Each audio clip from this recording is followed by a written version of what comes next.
gaganap detail. Huwag kayong matakot sa akin.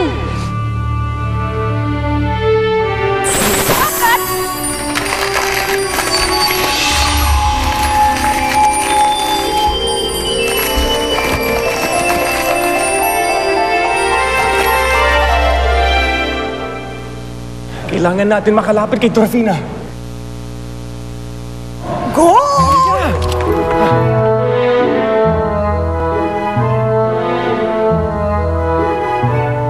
Dorfina! Dorfina!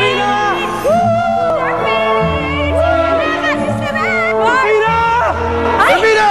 Ayoko naman sumigaw. Di naman tayo na-heard lulu ni Sister Raka. Oo nga, Elvin, tama ang labs ko.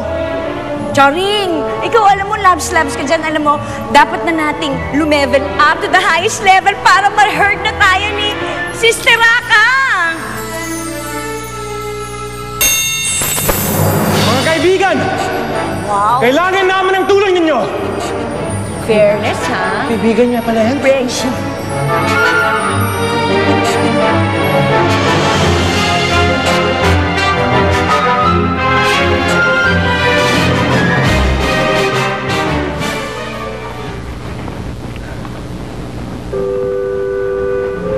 Hanggang ngayon, hindi pa rin nahahanap ang anak natin na Biana.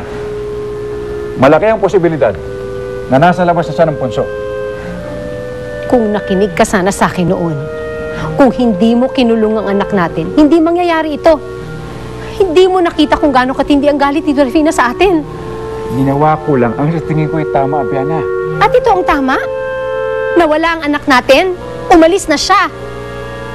Hahanapin natin siya. Hindi ako titigil hanggat hindi ko siya nakikita. Gawin mo yan, Calixto. Dahil kapag may nangyari sa anak natin habang wala siya dito, hindi kita mapapatawad.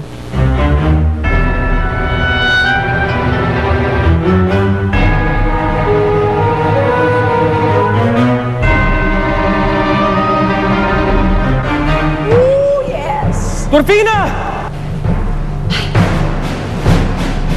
Edwin! Kailangan natin lumayo dito! Talagara kung maraming pang tao ang makakita sa'yo! Eh, saan ako pupunta? Eh, laki-laki ko. Kasalanan. Oo na, Edwin. Kasalanan ko naman to, kaya ako nagkaganito eh. Ako ang may kasalanan, hindi ikaw! Tungkulin ko na protektahan ka, pero hindi ko ginawa ang tungkulin ko. Huwag na tayo magsisihan. Ang isipin na lang natin kung paano ko liliit, eh, hindi ako pwede makitilindo ng ganito. Kalorki, talagang dito magtsikahan? Tama na yung mga tokis. Mabuti naman at wala kayong itinatagong salamin dahil alam nyo naman kung gaano kadelikado ito pag nakita ni Prinsesa Dorfina, hindi ba? Oo naman. Kung ganon, mahal na Reyna, paano naman na po kami dito? Kakausapin ko si Haring Calixto tungkol sa sitwasyon mo, ha? Salamat. Maraming salamat, mahal na Reyna.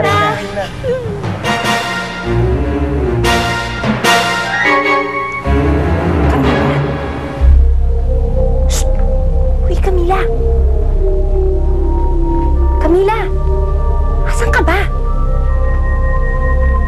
Camila! Camila! Saan ba yung babaeng yun? Wendina? Camila? Wendina? Sino hinahanap mo?